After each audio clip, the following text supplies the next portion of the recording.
Bienvenue à tous et à toutes, bienvenue à ce numéro spécial Noël. Nous recevons pour vous le pasteur Dr Godin Poy.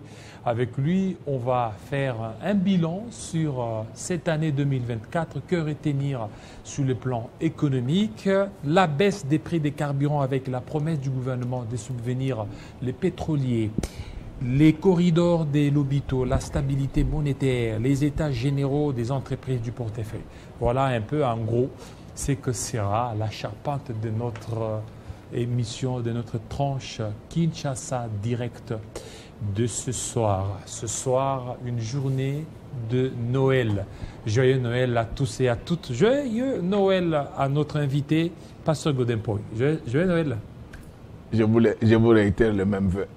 Voilà. Mais pourquoi vous ne citez pas Noël? Non, mais je vous souhaite un joyeux Noël. Voilà, effectivement. C'est vrai que on ne peut pas on peut peut-être débattre autour de la date précise de la naissance du Seigneur, mais ce qui est certain que le Christ Emmanuel est avec nous. Il est tout à fait normal qu'on puisse les célébrer. Voilà, ça c'est les plus importants. Alors, pour ce numéro spécial, nous vous avons pris pour analyser la situation économique en 2024. On a vu, il y a eu beaucoup de points. Nous allons juste citer quelques points, tels que je l'ai dit à l'entame de l'émission. Il y a eu les corridors. Il y a eu la décision du gouvernement sur la stabilité monétaire. Jusque-là, ça continue toujours à patauger. Les états généraux des entreprises du portefeuille. Il y a la baisse des prix de carburant, avec la promesse du gouvernement de subvenir aux besoins des pétroliers, qui jusque-là continuent beaucoup plus à se plaindre par rapport à ça. Pasteur Godin Poy, est-ce que toutes les mesures qui ont été prises ont été salvatrices pour le bien de la population? Merci beaucoup. J'apprécie les efforts qui sont fournis par les premiers d'entre nous pour non pas seulement nous laisser en vie, mais surtout pour nous continuer à nous donner l'envie de vivre. Parce que je vois comment il se bat un ongle, mais malheureusement en République démocratique du Congo, lorsque vous lisez notre constitution, le gouvernement a plus de prérogatives que le président de la République. Et je constate avec malheur qu'il y a un écart majeur entre le chef et son gouvernement qui, à mon humble avis, est très faible, scientifiquement, techniquement, éthiquement. Donc, si, je ne dis pas que tout le monde est mauvais dans ce gouvernement, mais à 70% près, il y a des gens qui ne devaient pas être là. Et je constate que toutes ces mesures n'ont pas pu alléger la souffrance du peuple congolais. Et, vous savez, Jean-David, il n'y a pas un livre qui enseigne toutes les sciences du monde comme la Bible. Très modestement, je suis 2 fois théologien et il n'y a pas un livre qui me rend à l'aise comme la Bible quand vous les lisez, parce que là-bas vous trouvez, il y a de l'arithmétique, il y a de l'économie, il y a du droit, il y a du management, il y a tout. Regarde un grand roi pharaon, parce que le pharaon de l'époque était 1 million de fois plus puissant que Donald Trump. Il va faire un rêve. Et après, il a cherché des gens qui pouvaient décrypter les rêves, n'en trouvaient pas. Donc vous comprenez que si Pharaon ne trouvait pas Joseph, il n'allait pas saisir ni le sens ni le contresens de son rêve. Et c'est ce rêve de Pharaon qu'on appelle en management public le projet de société. Donc le chef, il donne des orientations. Le chef fait des rêves. Mais c'est Joseph qui doit apporter de l'intelligence au rêve de Pharaon. Et Joseph, c'est le gouvernement. Je vais d'abord commencer par la mesure qui a été quand même assez bonne, c'était la baisse du prix de notre carburant à la pompe. Seulement ici à Kinshasa, alors que oui, l'intérieur voulait aussi. C'est pourquoi je vous ai dit que lorsque Pharaon et Joseph ne sont pas en phase, tous les royaumes seront en déphasage. J'ai l'autorité de le dire. Moi, je n'ai jamais dit que je suis plus intelligent que les autres, mais très modestement, ce gouvernement est très faible. Et je le répéterai même devant un fusil. Parce que nous parlons ici de la République démocratique du Congo, nous ne parlons pas des Transcom. Je n'ai jamais dit, je ne le dirai jamais. Vous me connaissez depuis, je n'ai jamais dit que moi je suis plus intelligent que les autres. Mais j'ai quand même beaucoup d'informations sur le fonctionnement du monde et des États. Et donc, cette mesure, elle a été prise par le président de la République pour soulager son peuple. Mais il y a des explications par rapport à cela. En fait, la fiscalité négative n'a pas commencé aujourd'hui. Donc, c'est depuis des décennies que le gouvernement procède par la fiscalité négative, c'est-à-dire, lorsque vous lisez la structure de prix, il y a une quotité qui était réservée à la fiscalité, dont se déleste le gouvernement pour faire baisser les prix à la pompe. Mais ce qui s'est passé récemment, il s'est observé, c'est une situation mondiale. On doit expliquer ces choses. Quand on explique, on n'est pas contre. On explique parce que vous, des médias, à un certain moment, vous voulez désorienter l'opinion à coup de bonbons et de biscuits. Malheureusement, nous ne faisons pas de cette école-là. Pas tous les médias. Il y a des gens très respectueux et plus intelligents que nous-mêmes dans ces médias. C'est que s'il y a eu baisse des prix au niveau de tout ce qu'il y a comme produit pétrolier, c'est une situation mondiale. Hein? Que personne ne vienne vous dire que c'est parce qu'il a appliqué une formule, non. Nous nous sommes retrouvés devant la tonie ou la baisse des activités économiques en Chine. Et comme vous le savez, la Chine, aujourd'hui, c'est l'atelier du monde. La Chine a une économie gourmande en énergie. Comme l'économie chinoise a eu des soucis, il y a eu de moins en moins de demandes en produits pétroliers. Et au nom de la loi de l'offre et de la demande, lorsque la Chine n'achète pas, le prix d'équilibre va descendre vers le bas. Et pour ceux qui ne connaissent pas ce que représente la Chine, qui est riche même si les Chinois sont pauvres, la Chine, c'est 8% des importations mondiales, c'est 12% des exportations mondiales. Elle vous achète entre 40 et 50% des matières premières sur la place internationale. C'est-à-dire que lorsque la Chine ne fonctionne pas, l'économie mondiale est perturbée. Et du coup, comme il n'y avait pas suffisamment de demandes, la baisse de ces prix s'est observée dans tous les pays du monde. Tenez, en France, je l'avais dit il y a plus d'une année sur votre plateau, à la pompe, le litre, c'était 2,20. Aujourd'hui, ils sont descendus à 1,7. En Belgique, ils sont descendus à 1,5. Donc, c'est une situation mondiale. Lorsque nous expliquons, ce n'est pas que nous sommes contre la mesure, mais mon travail, très modestement, comme scientifique, c'est d'expliquer le fait. Donc, il faut d'abord retenir que s'il y a eu baisse de prix, il n'y a pas eu un miracle qui a été opéré quelque part, c'est la conjoncture.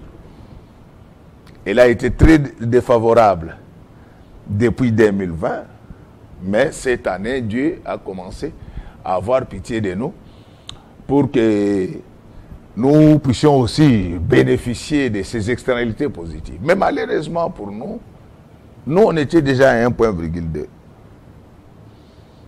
On était déjà à 1,2, donc nous étions en avance par rapport à la France, par rapport à la Belgique.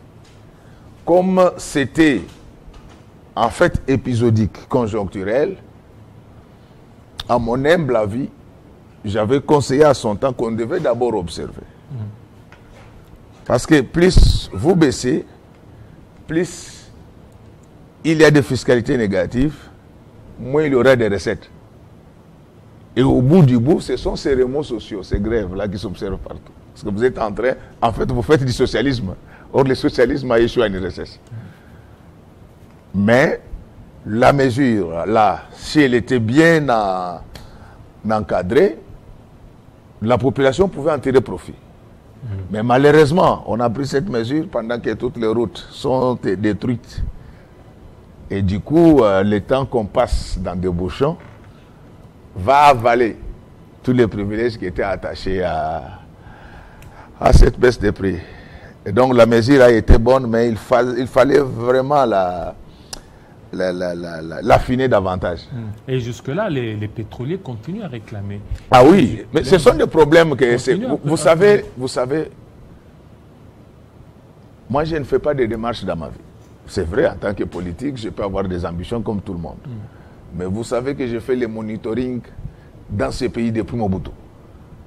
Il n'y a personne qui me l'interdira.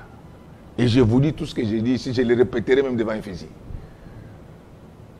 On ne peut pas accepter que pendant que la population souffre, qu'il y ait quelques amateurs qui jouent au gouvernement. C'est-à-dire, le premier travail qu'ils ont fait dans leur vie, c'est de se retrouver au gouvernement. Et qu'est-ce qu'ils font là-bas? C'est juste de signer des papiers pour voler l'argent de la République. Et quel est le danger? C'est ça du socialisme. Le socialisme va échouer partout. Donc, maintenant, le gouvernement va se retrouver en difficulté parce qu'il y aura trop de créances sur l'État et ça va gonfler la dette publique en interne. Et si ce n'est pas bien géré, à un certain moment, ça risque de nous retourner dans des problèmes qu'on a connus par le passé. Et même quand on pratique de la fiscalité négative, il faut de l'équilibre. Lorsque vous ne faites pas de l'équilibre, finalement l'État subventionne tout, c'est une bonne chose. Mais avant de subventionner, il faut une mobilisation massifiée des recettes. La mesure a été bonne, mais l'encadrement au niveau du gouvernement n'a pas été à la hauteur de la technique. À la hauteur. Oui, oui, voilà. Alors, il y a aussi, au courant de cette année, on a assisté à l'organisation des états généraux des entreprises du portefeuille. Alors, beaucoup de gens se demandent les résolutions qui seraient issues de ces états généraux par rapport aux entreprises des portefeuilles. Pourquoi ne pas s'intéresser aux réformes proposées par Copyrep? Mais aujourd'hui, on veut qu'il y ait d'autres réformes. Et quand on sait que les autres réformes sous Copyrep, jusque-là, ça continue son cours de chemin sans avoir eu certainement une issue favorable par rapport à ça. Bon, je ne sais pas. En fait, d'abord, sur le plan principal, nous devons être d'accord que un État doit toujours apprendre à s'arrêter et réfléchir. Donc, il ne faut pas condamner les États généraux. En fait, ce qui est condamnable, ce ne sont pas les États généraux parce que les grandes réflexions doivent précéder des grandes actions. Ça, nous sommes tout à fait d'accord. Maintenant, c'est la qualité de ceux qui réfléchissent. La qualité. Ah oui, je ne sais pas comment ça s'est passé. C'est vrai que j'ai été invité comme député, mais j'étais pris à autre chose plus sérieuse que cela. Mais moi, je vais vous donner un exemple. À un certain moment, il y a eu états généraux au niveau des sports dans notre pays. On organise ces états généraux, on n'invite pas Florent Ibenge. Qu'est-ce que vous devez attendre de ça? J'apprécie cet engouement à la réflexion, mais je demande quand même à ceux qui organisent. Moi, je ne suis pas candidat à ce genre de choses. Je l'ai dit que j'étais invité comme député, mais j'avais des choses plus sérieuses que cela à faire parce que moi, lorsque vous m'invitez, nous aussi, nous avons besoin d'apprendre. Quand vous m'invitez à une manifestation scientifique, je cherche d'abord à identifier les intervenants. Lorsque je trouve, parce que dans la vie, on ne peut pas tout connaître. Donc la science, c'est comme la médecine, chacun a son domaine. Donc vous m'invitez, moi, à une activité où parmi les intervenants, 60% ne sont connus ni dans ce pays, ni sur le plan international en matière d'entreprise, je ne viens pas. Parce que moi, je considère que mes oreilles ne sont pas une poubelle dans laquelle chacun peut venir déposer ses déchets. Et à partir de là où je me trouvais, on m'a envoyé la liste de ce qui a été pris comme recommandation et j'ai compris vraiment que il faudra que le gouvernement retravaille encore ces choses. Pour parler des entreprises publiques au Congo, il faut en connaître l'historicité. Comment naissent les entreprises de l'État au Congo? Nous sommes au mois de mars 1887. C'est à ce moment-là que Léopold II va se décider de créer la toute première entreprise publique congolaise, ce qu'on a appelé la CCI, la compagnie du Congo pour le commerce et l'investissement. Nous sommes au Katanga. Après la CCI, nous avons eu la compagnie du Katanga, nous sommes en 1991. Et nous avons eu également le comité spécial du Katanga. Donc, ce sont ces sociétés qu'on appelait des sociétés à charte. Et ce sont ces trois sociétés qui ont construit la République démocratique du Congo. Mais on ne peut pas parler des entreprises sans saisir le vrai enjeu du jeu. Les entreprises ne sont pas seulement des outils économiques, c'est même des facteurs de puissance. On ne doit pas en parler à la légèreté comme ça. Est-ce que vous le savez que Léopold II, lorsqu'il avait créé par exemple la compagnie du Katanga, ce n'était pas seulement pour des raisons économiques, mais il voulait empêcher à la Grande-Bretagne de prendre une partie du Katanga. Et ça, c'est de l'intelligence économique. Et le socle du Congo est posé par ces sociétés dites à charte. Donc des sociétés à charte, ce sont des sociétés qui bénéficiaient en fait des privilèges de l'État. Et qu'est-ce que l'État attendait en retour? Ces États, ces entreprises, disais-je, ce sont elles qui ont reconstruit le Congo. Donc lorsque vous êtes au Katanga et dans d'autres provinces minières, les cités qui ont été construites n'étaient pas construites seulement parce que ces sociétés-là les voulaient, mais c'était une exigence de Léopold II. Et c'est ce qu'on appelle actuellement dans les jargons la responsabilité sociale des entreprises. Donc, des trois entreprises, on a bâti le Grand Congo. Aujourd'hui, on en a par centaines. La contribution au budget de l'État est de moins d'1%. Et après, là, on va vous dire, parmi les recommandations, il faut gérer les conflits entre les PCA et les déchets. C'est faible comme recommandation? Non. Parce que là, ils estiment que c'est parmi des problèmes qui freinent les développements des entreprises. Mais pourquoi la tutelle existe? S'il est établi que parmi les dés, il y en a des fautifs, on informe la première ministre, on les suspend en attendant que le président de la République puisse les révoquer. En fait, ce qui tue ce pays, c'est le copinage d'État. Hein? Le pays est géré comme si c'était une association mutualiste. Est-ce que vraiment donc on doit recommander qu'il faut gérer le conflit? Et pourquoi la tutelle existe? Et surtout que ces entreprises, sur le fondement de l'article 6 de la loi 08/10, sont soumises à la double tutelle, technique et administrative. En fait, les problèmes, je vais vous dire, vous savez, les études les plus chères dans tous les pays du monde, ce sont les études en gestion. C'est seulement ici où vous trouvez donc les gens en train de parler. Tout le monde parle de la gestion au Congo. Je vous dis que pour faire un MBA à Harvard, ça te coûte 120 000 $ là. Pour apprendre la gestion. Mais c'est seulement ici où vous réveillez. N'importe qui peut devenir ministre au Congo. N'importe qui peut devenir DG au Congo. C'est parce que c'est comme on était dans jeunes enfants.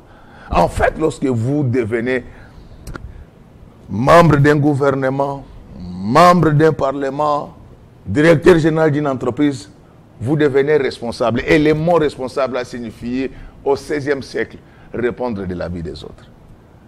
Donc, ma déception, si la liste des recommandations qui m'a été envoyée à partir de là où était vraie, je me suis dit que le Congo n'a pas de chance et très modestement, très humblement, je demande presque à genoux à notre gouvernement de ne jamais appliquer ces recommandations et de retravailler sur ça. Moi, je ne suis pas candidat à ce genre de balivernes.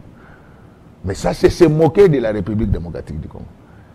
Et lorsque vous voyez l'évolution de ces entreprises publiques jusqu'au 30 juin, c'était de l'étatisation. Donc c'est l'État qui gérait lui-même ces entreprises. Nous arrivons en 1965, parce que entre 1960 et 1965, ça a flotté un peu du fait du chaos politique. 1965, la convention Tchombe-Spak. Dans cette convention, il était convenu que la République démocratique du Congo devait récupérer tous ces titres qui étaient détenus par la Belgique. 1966, la loi Bakashika. Lorsque nous arrivons au niveau, à partir de 1969, nous avons eu notre premier code des investissements les plus libéral. En fait, c'était une façon de doper l'entrepreneuriat. Et lorsque vous lisez la charpente entrepreneuriale de la République démocratique du Congo, vous allez constater qu'entre 1969 et 1972, il y a eu une foultitude d'entreprises qui a été créée. Tout simplement parce qu'il y avait ce code des investissements et il y avait la SOFIDE qui a été créée entre-temps en 1970. Mais quelle a été la bourde? En 1973, la réalisation. Radicalisation et après rétrocession, nous sommes en 1975. C'est ce qui fait que finalement, la charpente industrielle, du moins dans le secteur privé, a été démolie par l'État. Et c'est ce qui fait qu'à partir de 1978, et les détails que je voulais donner à ceux qui connaissent l'histoire des entreprises publiques au Congo, c'est que c'est à partir de 1967 que nous avons finalement eu une direction rattachée au ministère des Finances qui s'occupait du portefeuille de l'État. Donc ce n'était pas au départ un ministère ou un département selon l'appellation de l'époque. Au fil des loups, on a converti ça en direction générale du portefeuille. À partir de 1970, nous avons eu l'Institut pour la gestion du portefeuille. C'est seulement en 1975 que la RDC, alors Zaïre, a eu pour la toute première fois un département, aujourd'hui ministère, qu'on a appelé département du portefeuille. Et dans la foulée, à partir de 1978, c'est là où nous allons voir notre première loi portant disposition générale applicable aux entreprises publiques. 3 structures structurantes: conseil d'administration, comité de gestion, commissaire aux comptes. Mais quelle a été la faiblesse de cette réforme? C'est que les PDG, dont le président directeur général, était au même moment président du conseil d'administration. Donc ça ne pouvait pas faciliter les contrôles. C'est avec l'avènement de M. Laurent Désiré Kabila qu'il a dû séparer les tâches pour faire que les PCA soient quelqu'un d'autre et que les DG soient également une autre personne, de manière à concrétiser ce que Montesquieu disait, qu'il faudra que les pouvoirs arrêtent les pouvoirs. Et on là, c'est ça. Donc là, c'est avant Copirep. Avant Copirep. Copirep, c'est en 2008. Okay. Oui, c'est maintenant, lorsque la Banque mondiale rentre en République démocratique du Congo. Nous sommes le 26 mai 2001, dans le cadre de ce qu'on appelait les PIR, PEG 1. Donc PIR, c'est, nous sommes en 2001, un programme intérimaire renforcé de 6 mois. Et finalement, c'est ce qui nous a permis d'avoir le premier programme économique du gouvernement qu'on appelait PEG 1, qui devait s'étaler de 2002 à 2005, qui a échoué. Parce que j'entends tous ceux qui avaient échoué avec la Banque mondiale dire aujourd'hui que la Banque mondiale n'est pas sérieuse. Ce sont eux qui ne sont pas sérieux. Ils ont échoué. Oui. Ça, c'est le mérite de l'actuel président. Donc, de la même manière que nous disons que les anciennes autorités n'ont pas fait que de mauvaises choses, il serait malhonnête de dire que le Fonds monétaire a été complaisant avec l'actuel régime. Faux. Il y a des raisons canoniques, nodales, qui expliquent pourquoi les anciens dirigeants n'ont pas pu conclure les programmes avec le Fonds monétaire. C'était notamment des dépassements budgétaires, nous sommes en 2006, et surtout les tripatouillages des titres miniers de la Gécamine d'Amutanda Mining. Vendus ici autour de 100 millions de dollars, et 2 mois après revendu à plus de milliards de dollars aux États-Unis. Donc, c'est-à-dire, quand nous parlons du vol, le vol n'a pas commencé qu'aujourd'hui. Vous le savez que moi, j'attaque tous les voleurs, depuis Mobutu jusqu'à ce jour. Donc, si les voleurs actuels ne prennent que des millions, les anciens voleurs ont pris 1 milliard. Donc, ça doit être dit et de la manière la plus claire. Alors, c'est avec l'arrivée du Fonds monétaire, lorsque nous terminons les PIR, nous commençons les PEG. Hein? PEC, là, c'est programme. Programme économique du gouvernement. Alors, c'est à ce moment-là que la Banque mondiale va dire au gouvernement que si vous voulez que nous puissions revenir, regardez les conditionnalités. La Banque mondiale et le Fonds monétaire n'avaient posé que 3 conditionnalités. Il fallait laisser la monnaie flotter, pratiquer la vérité des prix dans le secteur pétrolier et accepter la batterie des réformes que la Banque mondiale avait apportées, dont la réforme phare a été le code minier de 2002. Mais c'est dans cette foulée-là qu'il y a eu également des propositions de la Banque mondiale sur la réforme du portefeuille et la création du COPIREP. Ce sont des faits. Donc quand on ne maîtrise pas ces cheminements, je crois qu'on va déboucher sur des recommandations genre TFC. Alors, qu'est-ce qui se passe? Et je suis très modeste. Genre TFC. Genre TFC. Donc j'ai dit que moi, je ne dis pas que je suis plus intelligent que les autres, mais je suis allergique à l'incurie. Et surtout lorsque l'incurie vient des écuries. Et donc, qu'est-ce qui va se passer à ce moment-là? C'est le 8 juillet 2008 que ces réformes ont été matérialisées par les 4 lois. Et ces 4 lois sont accompagnées par les mesures d'application qui sont en fait les 5 décrets. Et la première bourde, lorsque vous lisez ces 4 lois fondatrices de la réforme du 8 juillet 2008, ces lois disaient que les mesures d'application devaient être prises en ayant 3 mois. Mais vous allez constater que ces mesures d'application sont venues pratiquement 6 mois après, c'est-à-dire que les mesures d'application venaient violer même les réformes dont elles étaient censées accompagner. Donc vous voyez comment fonctionne le Congo. Alors, lorsque le Fonds monétaire a commencé cette affaire, vous le savez même si vous faites semblant, je m'étais organisé, j'ai commencé d'abord par organiser des émissions comme d'habitude. Contrairement à ceux qui pensent qu'on les fait maintenant, donc est-ce que maintenant là, il y a des gens en face avec qui on peut faire le débat? Je n'ai pas dit moi que je suis plus intelligent que les autres. Donc nous le faisons, c'est par obsession patriotique. Vous êtes témoin, nous le faisons depuis des mandats Willy Kalengai. Depuis plusieurs années. Ces grands DG, ces grands journalistes, la crème de la crème, il vous dira que nous sommes dans ça depuis des décennies. Ce n'est pas la tête du client. Et nous avons alerté la Banque mondiale et le gouvernement que vous prenez une mauvaise piste. Parce que c'est sur ces réformes qui ont proposé les désengagements de l'État. C'est ainsi qu'en 2014, je vais écrire un livre intitulé La Banque mondiale et la réforme des entreprises publiques en République démocratique du Congo. Et ce livre a été commandé par la Banque mondiale. Je n'ai jamais oublié parce que la Banque mondiale, elle seule, avait acheté 10 exemplaires. Alors, quel a été l'écueil majeur de ces réformes-là? C'était ces désengagements aveugles.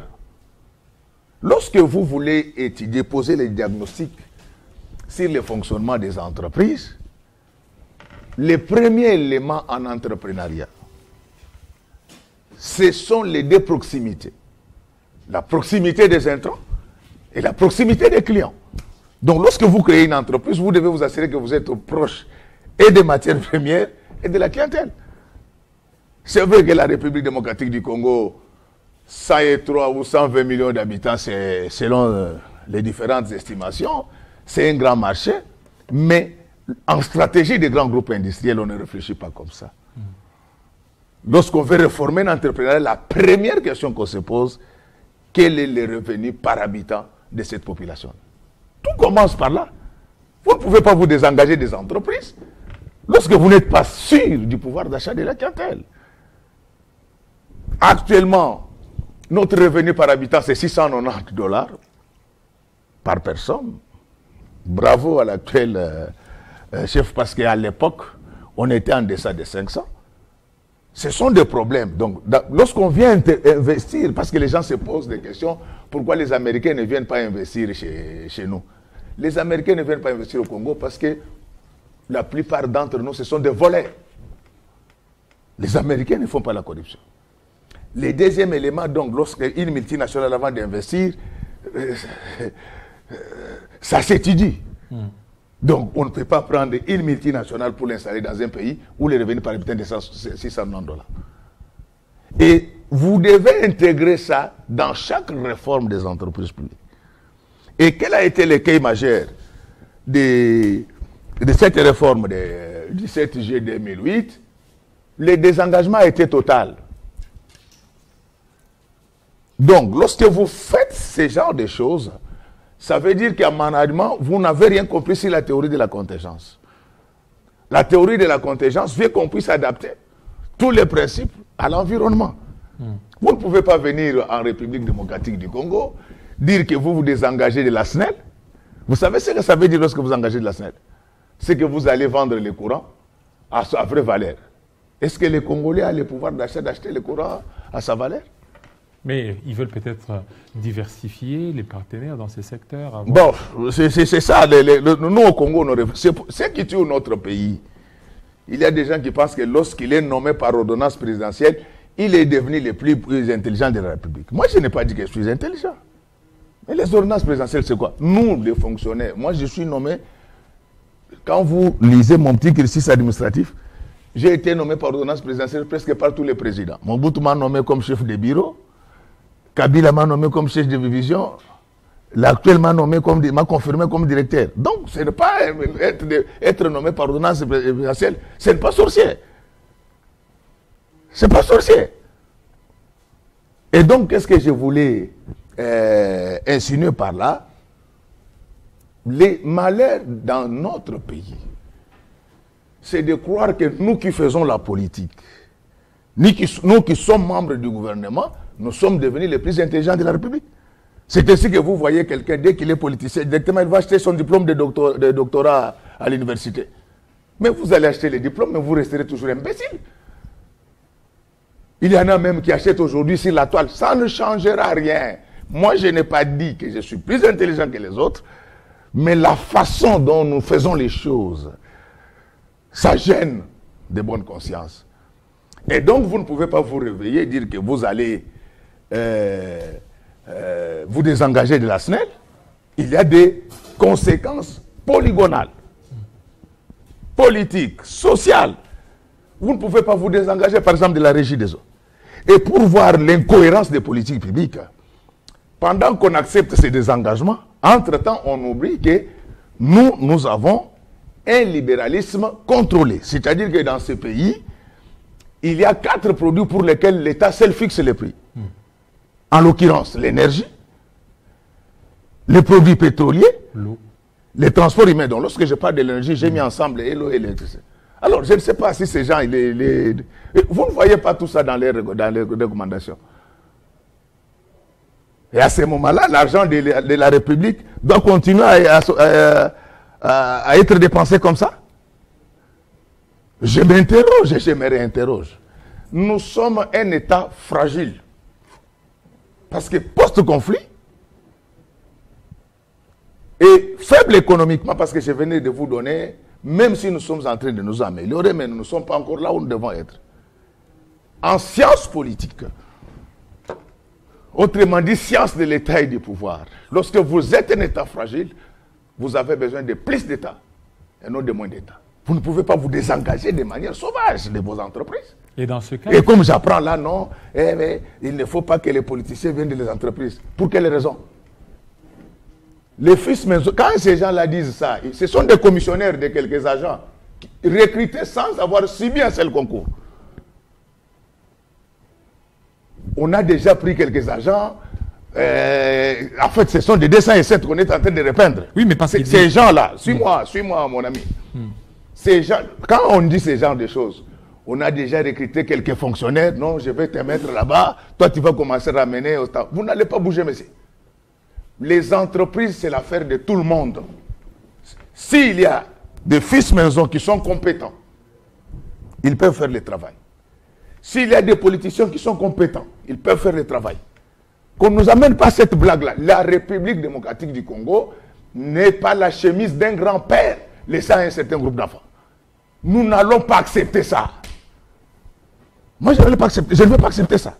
Donc, quel genre de fils maison qu'on a? Ces gens n'ont jamais passé un seul concours avant d'être là où ils sont. Vous avez déjà suivi une société sérieuse depuis 30 ans qui organise les concours ici pour recruter objectivement. les jours où on organise les concours, c'est que les personnes à recruter sont déjà connues. Vous, là, on vous fait perdre seulement les dépenses de transport pour rien. Vous ne prenez pas quand même les enfants du bon Dieu pour des oies sauvages. Vous avez tellement volé qu'on ne va plus vous laisser l'État. Je vous l'ai dit. Il y a 3 jours, j'ai pris contact avec des organisations européennes de lutte contre la corruption. La même liste que j'avais déposée au mausolée de Papa Étienne. Et comme j'avais déposé ça également chez Papa Lumumba, vous êtes allé piller là-bas.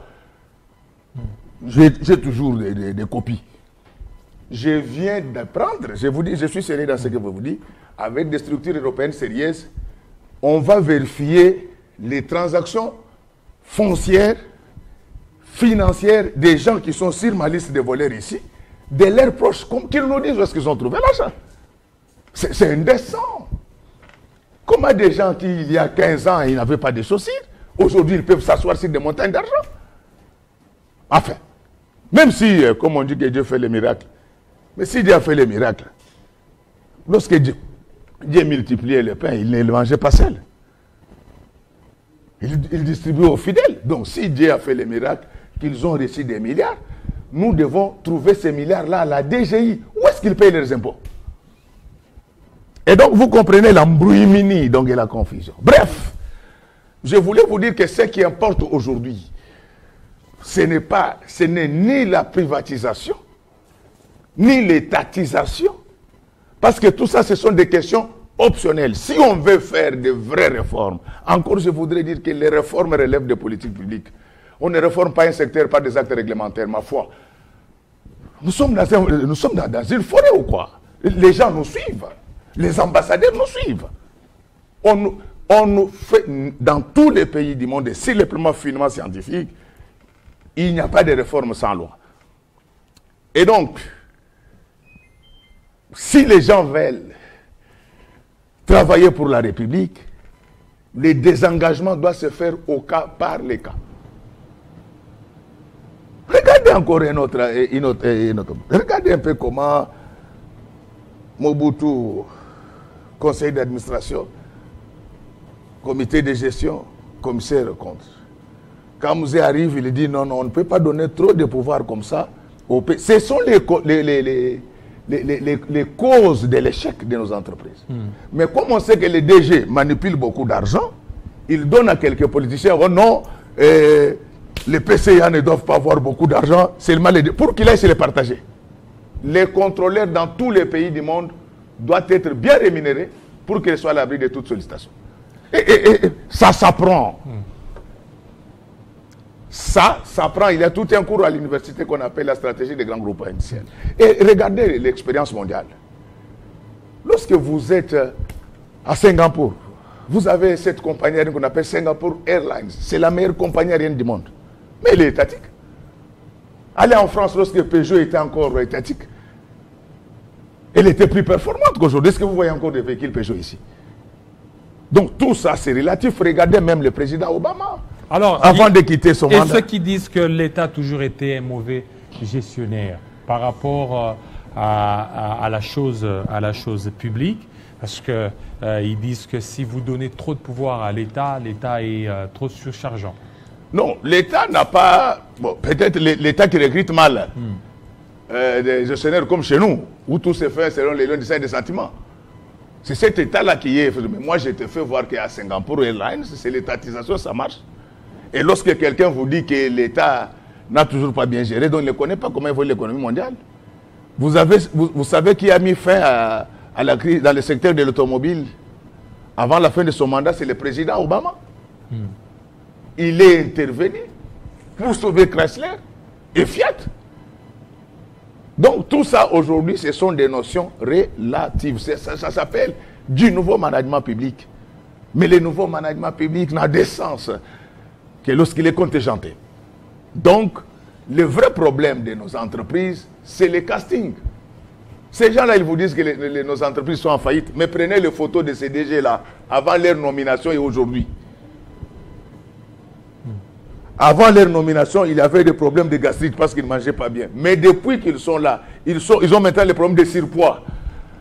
Est-ce que maintenant, allez. pasteur, par Monsieur rapport... le DG, je veux vous indiquer, moi je vais vous faire arrêter. Je n'ai peur de personne. Un ministre qui va voler, un DG qui va voler, un haut fonctionnaire, je vais l'envoyer à Makala, moi, je vous l'ai dit. Allez corrompre, c'est à qui vous êtes habitué à corrompre, pas moi. Les gens sont en train de souffrir, on vous dit que les entreprises n'en ont rien. Mais regardez les DG là, la plupart d'entre eux avant leur nomination, ils n'avaient pas de belles chaussures. Il n'y a pas de chaussures. Aujourd'hui, ils sont toujours en croco. Où est-ce qu'ils ont trouvé l'argent? Ce sont devenus des héritiers.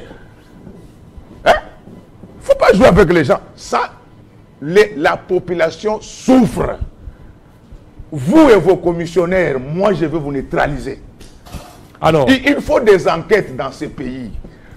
On doit aller quand même au ministère des Affaires foncières. Mais c'est le DG avant ta nomination, tu avais combien de maisons?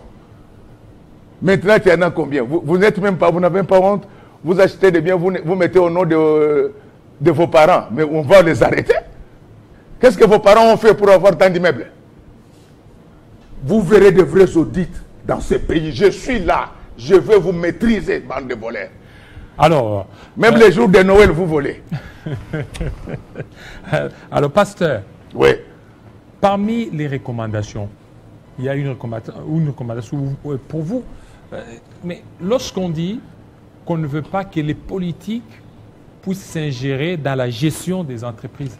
Vous savez ce que ça veut dire? Oui. Parce que les politiques pèsent. Un politique, c'est un leader, vous ne pouvez pas les bousculer comme ça. On préfère venir prendre un agent ici à Télé 50, comme ça on va lui faire peur. N'oublie pas. Mais ils vont quelqu'un comme moi ici, je suis un élu du peuple. Ils disent qu'ils vont politiser les entreprises. Faux et archi-faux. L'administration a été politisée depuis plus de 30 ans. Dans cette administration-là, on y entre, à part nous qui avons eu la chance de concourir. On y entre sans avoir subi les moindres tests. Jusqu'au grade de secrétaire général. Ailleurs, pourquoi ça marche? À chaque niveau de passation de grade, ce sont des concours objectifs. Mais au niveau, par exemple, de la SNEL, là, on voit la Banque mondiale qui est un peu rigoureuse, qui n'accepte pas que les politiques puissent s'ingérer, vous ne voyez pas? Bon, c'est toi qui te fait effrayer par les agents de la Banque mondiale. Moi-même, je suis consultant à la Banque mondiale. C'est toi qui peux te faire. Je t'informe qu'on n'envoie jamais de meilleurs en Afrique. Qu'on n'envoie jamais des meilleurs. Prenez les CV de ces gens-là, comparés à certains Congolais. Vous verrez qu'entre la souris et l'éléphant, il n'y a pas de rivalité possible. Alors, maintenant pour vous. Donc, d'abord, la gestion, pour gérer la SNEL, vous ne devez pas être forcément ingénieur. C'est ça la maladie des Congolais. C'est le management. C'est le management. C'est la preuve que ces gens ne savent pas ce qu'ils font. Le management, la gestion, ça s'apprend à l'école. Donc, pour gérer la SNEL, vous n'êtes pas obligé d'être ingénieur. Ce n'est pas vous qui allez rétablir le courant. Je ne sais pas. Vous savez que les gens... écoute ce que les ambassadeurs et d'autres exportateurs nous disent. Ils disent, Godet, vous avez touché les fonds. Vous faites la honte du monde. Donc, ça, ce sont quand tu vois que ces gens-là s'agiter, même quand vous demandez aux responsables de la Banque mondiale, j'ai un grand respect pour eux. Ce sont des gens intelligents, mais seulement je voulais vous faire voir que ce ne sont pas les seuls qui travaillent à la Banque mondiale. Alors, voilà. Vous comprenez? Ok. Donc, lorsque je dis je suis consultant à la Banque mondiale, c'est dans le cadre du système des Nations Unies. Je travaille avec toutes les organisations. Je n'ai pas dit que je suis plus intelligent que les autres parce que tu voulais m'intimider. Alors, allons-y au niveau maintenant des... Arrêtons cette histoire-là.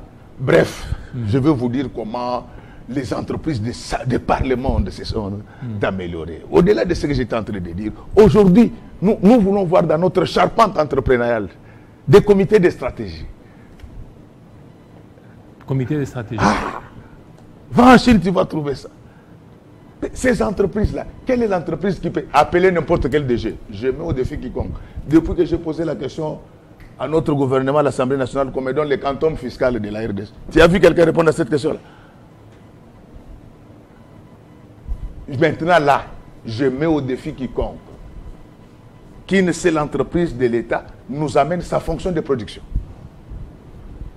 C'est ça les choses sur lesquelles on doit parler dans des états généraux et dans des grands forats. Et pas venir faire des trucs du genre TFC. Ça, c'est importuner la République. Moi, je n'ai pas dit que je suis plus intelligent que les autres. Mais c'est ahurissant. C'est ahurissant. Lorsque vous avez, je vais vous parler des comités, parce que vous allez mal lire sur Google et n'est pas... donc, lorsque vous êtes en Chine, au-delà du conseil d'administration, au-delà du comité de gestion, ils ont des comités de stratégie. Dans ces comités de stratégie-là, qui y travaillent, ce sont des vrais chercheurs de la filière qui ont fait leurs preuves, aussi bien sur le plan national qu'international. Pas des gens qu'on fabrique ici. Je l'avais dit au Palais du Peuple, je l'ai dit, on peut améliorer encore davantage les conditions de nos professeurs d'université. Je l'ai dit à haute voix. Je l'avais dit devant la première ministre. Au moins 40% des professeurs que paye le gouvernement sont des faussaires. Des faussaires. Je l'ai dit, j'ai l'autorité de le dire. Il y en a qui ont fait leur thèse dans 3 mois, avec immunité. Il y en a qui sont recrutés après l'âge de la retraite. Vous voyez des choses qui n'arrivent qu'au Congo. Donc, c'est-à-dire que tout le monde sait que ce monsieur a déjà dépassé l'âge de la retraite. Et les jours où il défend sa thèse là, achetée, il organise une manifestation au stade des Martyrs. Et vous allez voir là les gens descendre, oh, nous ressortissants, nous se tourner la thèse de David Kilolo. Est-ce que vous avez déjà vu des choses comme ça en France? Quand vous suivez des chaînes là sur Canal, vous avez déjà vu une chaîne française présenter quelqu'un qui venait de soutenir sa thèse? C'est la bestialité ça. Et aujourd'hui avec l'internet, tout le monde va acheter des diplômes sur la toile. Il vous dit qu'il a étudié aux États-Unis, mais cette université n'est pas reconnue. Ces gens-là, il faut les arrêter. D'abord, dans tous les cas, Dieu va vous imposer Godé dans ces pays un jour. Je vais les arrêter. Le port indu du titre de professeur est un fait pénal. C'est un fait pénal. J'ai trouvé un ami, il a déjà 67 ans, il prépare sa thèse. Il dit non, Godé, je veux te rejoindre d'ici là. J'ai dit, mais là, allez à l'Université catholique du Congo ici. Je ne veux pas encore parler de l'Europe. Allez à l'Université catholique du Congo parce que ce sont les gens les plus sérieux en matière d'enseignement. Nous pouvons avoir nos conflits politiques avec eux, mais sur le plan scientifique, ne joue pas avec Ambongo. Il y a plus de 65 ans, on n'enseigne pas à l'Université catholique. Mais cet ami qui a 67 ans, il me dit qu'il termine sa thèse pour devenir professeur. Il y a un âge pour apprendre. Il y a un âge pour apprendre. On n'apprend pas à cet âge-là. En fait, lorsque vous avez déjà plus de 65 ans, vous faites partie de la gérontologie. Vous avez perdu presque des réflexes de rationalité. Si nous avons gardé nos patriarches jusqu'à ce jour, c'est parce qu'on n'en a pas assez. Mais il y a des jeunes comme vous là qui peuvent, qui pouvaient bien relever les défis. Donc, c'est au niveau. Donc, quand on dit que quelqu'un est membre d'un comité de stratégie, moi, j'enseigne la stratégie des grandes entreprises, des grands groupes industriels. Ce n'est pas des gens ici qui achètent leur diplôme où vous trouvez quelqu'un qui va soutenir sa thèse. Le recteur l'attend comme les garçons d'honneur. Un politicien qui vient soutenir la thèse. Non, non, non, non. Mais quand déjà le recteur vient faire les garçons d'honneur, le jury va faire quoi? Il a un âge pour apprendre.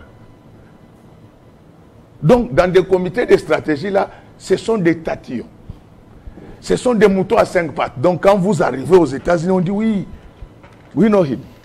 Vous êtes en Europe, oui, nous les connaissons. Ce sont déjà là.